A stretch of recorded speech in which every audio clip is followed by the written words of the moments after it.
The refresh is here for the GV70, but is it better than the 25? We're showcasing the 2026 Genesis GV70 3.5 Sport Prestige all-wheel drive in ultra white over ultramarine interior. The technology has been refreshed. The outside has been updated. Upgrades in the wheel plus forward preview, which reads the road while you're driving to control the electronically controlled suspension. So if you hit imperfections, it keeps the vehicle planted whether you go with these enlarged 21-inch or 18-inch wheels. I'm Anthony from Hawkeye Rides. I'm going to throw in some pros and cons, compare this to the competition to see if the refresh is worth going after. The front gets reworked LED headlights and daytime runnings that integrate into the enlarged grille that has been tweaked. It may not be so noticeable unless you put a vehicle next to it or you're just a Genesis fan. The lower is going to get the matte black, and you'll have the glossy black on the side air pocket and the center part of the lower bumper. Over 7.5 inches of clearance, 2 powertrains, 6 different configurations. You can go with this. And when it goes to Genesis, they give enough power because even the base trim still gets a turbocharged with 300 horsepower. But we have the 3.5 liter twin turbo V6. That's producing 375 horsepower with 391 pound-feet of torque. Class leading when you go into the base trim. When you start going into the 70-ish thousand price point, which is what this is because it's fully loaded, it does start to knock on doors like the Germans, but when you're thinking about BMW, they're going to have more performance at this price point. Paired to an 8-speed automatic transmission, achieving 18 mpgs for the city, 25 mpgs for the highway. All-wheel drive is standard, which is class leading. Because if you go to the Germans, you're going to pay about $2 grand more. And if you go to something that may be more comparable, like Infiniti, Lexus, and Acura, it's the same thing. This is why it becomes a sweet spot. 21-inch, 5-spoke wheels. Those black calipers with the Genesis print holds 4 pistons in the front, a single floating caliper in the rear, over 14-inch front disc, over 13-inch rear disc. So you got the stoppage, plus you got the safety because you got the front pedestrian detection, lane keep assist, steer assist, blind spot view monitoring. What is that? It uses these cameras that's on the side view mirror that's power folding. And it's going to project the camera in the gauge cluster. And this year we got a 27-inch OLED screen configuration from LG. So it's not just updates on the exterior, it's on the interior, plus updated tech. Towing up to 3,500 pounds, which is spot on with the competition. But what I like about Genesis is it really brings the heat to the German rivals like Audi, Mercedes, and BMW. And I know in the comments people will say, well, this is a Genesis, it's a Hyundai, it's a Kia. It's not. They've literally went above and beyond to make it as unique as possible. Best in class with warranty, 5-year, 60,000 miles. You're not going to get that with anybody, but you will get that with Genesis, as well as the signature twist, the quad lighting for the rear and the front. Full LED back here. Now, one thing that is a huge con to me is I feel like the lower is a letdown because they just put this gloss black. There's just a huge panel there. I know you're going to put your tag, but maybe they should have put some kind of design because the grille design is lower, the dual exhaust, they're kind of more inside with the chrome tips, reverse sensors, rear cross traffic alert, a 360-degree reverse camera, the center light bar, it's full LED. Genesis didn't leave anything undone because when you go into Infiniti, go into Lexus and Acura, sometimes they don't put LED lights in certain areas. Genesis does it everywhere. You even have puddle lights, so it makes it easy whenever you're getting into the car at nighttime. Now going into the Germans, you're going to spend more money. They can have more performance depending on the variant that you're going against, but you're still getting the best-in-class warranty, all-wheel drive configuration, and you have 6 different trims to choose from, plus you have enough power. You got Sport Plus. How fast do you need to go from light to light? Let me know in the comments. Would you pick the 2026 GV70 Sport Prestige 3.5 Twin Turbo, or would you go into the competition? Power liftgate going into 28.9 cubic feet of storage. It does sit upwards a little bit, but it has a nice wide opening. No bag holders or any areas here, but you do get a 12-volt LED interior lights underneath the floor. Get a little bit of storage, You get that spare tire, which is what everybody likes. Split fold the rear bench. Genesis just does it right. You pull the tabs in the back at a 60-40 split, maxing cargo to 56.9 cubic feet of storage. The key fob to the GV70 Sport Prestige. Nappa leather seating surface with microfiber suede headliner. 16-way power seat adjustment for the driver. Ergo motion seats, which is basically a massage seat. Heated ventilated front seats, 12-way power seat adjustment for the passenger, memory for the driver, Bang & Olufsen sound system. You're getting 18 speakers, 14 channels, 1400 watts, ambient lighting that's going to be found through the interior of the cabin, and it's adjustable. It is actually kind of a passenger focused setup instead of a driver focused setup. Leg and knee space isn't going to be too bad for the passenger. This does come upwards, so it slants downwards towards the driver, and you can see the updates already coming into play. Let's fire it up.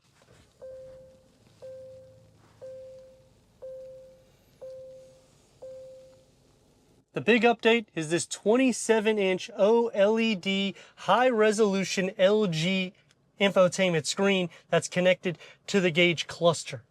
It has wireless Apple CarPlay, wireless Android Auto, Sirius XM AM, FM, streaming Bluetooth audio, 3D setups. You got your voice memos, HD radio, quiet mode, valet mode, Genesis Pay. Put it into reverse using the reworked rotary knobs, and you got a 360-degree reverse camera, full trajectory for the front or the rear, depending on if it's going forward or reverse. And you can also change, when you click this sub menu, it expands out so you can line it up for the tow. You can see side to side, or you can see basically everything behind you. You also have the 3D view, which you can do like a top view here, which would be the same there, but you can go all around the vehicle. Put it into drive, and now you have a menu here. You click on it, it's going to have a sub menu that's going to show the front trajectory, so similar for like a car wash, the side to side, as well as the whole front. And check this out, when you turn the vehicle off,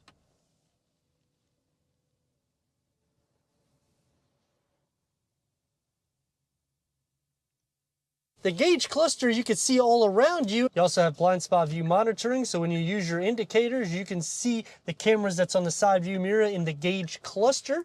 Driving mode select, which you would just push right here. And you got a total of 4 or 5 different driving modes, including Sport mode and Sport Plus. And now we have a touchpad for the top, but we still got physical buttons for the infotainment screen. But you could just click it. You'll have the haptic feel, so it'll kind of give a push back. Try climate control settings. You just simply touch the pad here. Easy to operate. Carbon fiber that's going to be found through the center here. Fingerprint recognition. Wireless charging pad. And the cool thing about that is when it's charging, look what it does. It illuminates. And when it's fully charged, it'll change. It's going to be soft. Opens up into a medium-sized storage pocket. You get a little tub here, pick it up, 12-volt, 2 USB-C ports. Leg space, not a problem. Sport pedals, you're gonna have them. Rework steering wheel, it's heated, multi-function. And we have a new touchpad right here, which you can go through an array of different content for the driver. And we have the paddle shifts. Heads-up display, auto-dimming rear view mirror, LED interior lights with a large panel moonroof that goes to the back. This is an ultra suede headliner. Headroom, more than enough. I'm at 6'3". Check out the seat belts. I like that. It goes with the contrast. I think they just did a great job with the patterns and the soft materials. The dashboard door panel configuring together nicely. It's going to have a leatherette right in here and also on the top part of the dash, so you don't have to worry about cracking in the heat of Florida. One touch up and down for the windows. The front windows and the front windscreen are acoustic. Carbon fiber comes into play, and you got a medium-sized storage pocket because it tapers off in the back. For the back seat, this is the opening that you have to fit 2 more with the cup holders down in the armrest. Third climate control setting, heated rear seats, 2 USB-C ports, home plug, storage net behind both of the front seats. And to irritate the people in the front, you can just piss them off a little bit by playing with this while you're sitting in the back. The door is going to get manual sunshades. You'll get the contrast stitch, that leatherette, and the carbon fiber with a smaller storage pocket sitting behind me. The good thing is, thinks about people like me because they've carved it out for you. So I have plenty of knee and leg space. Same thing with headroom, and if I need more, look at this. I can just relax and recline back. Sliding into the center, the floor isn't completely flat, so it makes a little bit of an obstacle. I'm going to be sharing some feet, butt, leg, and shoulder space, but it's not really that bad for the size of the vehicle. Knee space is, headroom isn't because of the panel moonroof. And check out the diamond stitch that they put in the back seats that mimic the front. I just wish they would have added that on the door panels because it would have made it look a lot more luxurious through the interior of the cabin. 2026 is here and we just begun 2025. That's the crazy thing. We're in the GV70 3.5 twin turbo V6. They did not increase the power. That's the only con that I have right off the bat. But when you have a good recipe, you don't need to change much. Look at what you got. Motivation like no other. The exhaust will filter in on Sport Plus.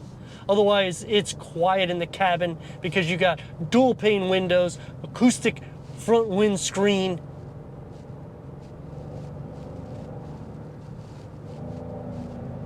It's a fun vehicle. Maneuverability, you can do it. You got blind spot view monitoring, blind spot, and the sensors in the rear, it's also showing you in the gauge cluster. So literally everything's right in front of me. So it feels like a little sports car lifted up. It's gonna take me to some pros and cons. Starting off with the pros, I like the screen configuration. 27-inch, it's not too over the top, it's enough. I like the ambient lighting. You can also configure it. I'm a big fan of the haptic feel for these touch pads because it does make it a little bit easier to use. 21-inch wheels, we got road preview. So you're not gonna have to worry about imperfections because that system uses the cameras to adjust your electronically controlled suspension so you don't feel the imperfections as much. Now the seats could have more cushion. That is definitely a con to me. Turn radius, it's about 2 lanes. Let's rock and roll.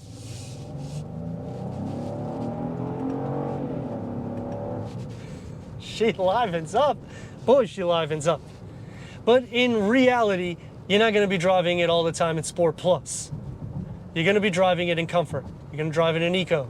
So what happens when you put it into comfort? We're gonna slow down a little bit so you can see if the twin turbos have a bit of a lag. We're going around 35-ish.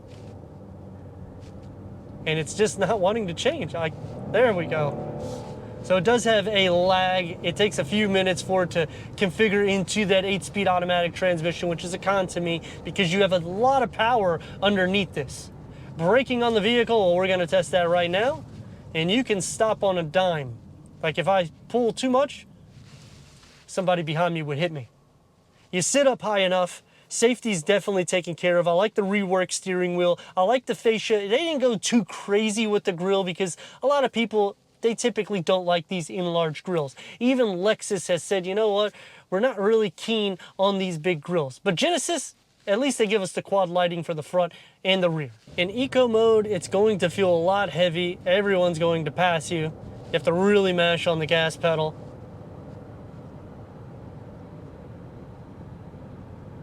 I would recommend just leaving it into comfort for the day in and day out. Another thing Genesis does right is when you put it into Sport Plus, it automatically shuts off the auto start stop. So you don't have to actually push the button because not even the Germans do this. And I know people in the comments say, well, you know what? Genesis doesn't compete against BMW, Mercedes, and Audi. It does because they are literally bringing more heat to the competition. It surpasses Infiniti, Lexus, and Acura because of what you're getting as standard amenities and performance. The warranty alone is better than all of them. Look at that crazy driver. Literally just stopped in the middle of the road to do a U-turn. And like, there's no one here in the road. If you want to do that, you could go to the next area. People are just crazy.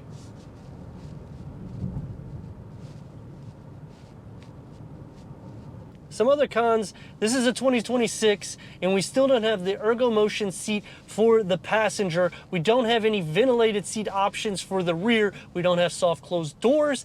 I mean, when you're at a $70,000+ price point, Genesis, you just did an LCI. You need to throw these things in because you are trying to compete with the Germans and you've already passed the vehicles that's in class with you. Why didn't you add just a few more touches? Because of it would literally make this the sweet spot vehicle. But as it sits, if you go full spec, you're gonna be over 70 grand. They did increase the price about $2,000 from the prior, but let me know what you think in the comments. And if you're new to the channel, consider subscribing. Check out the next video.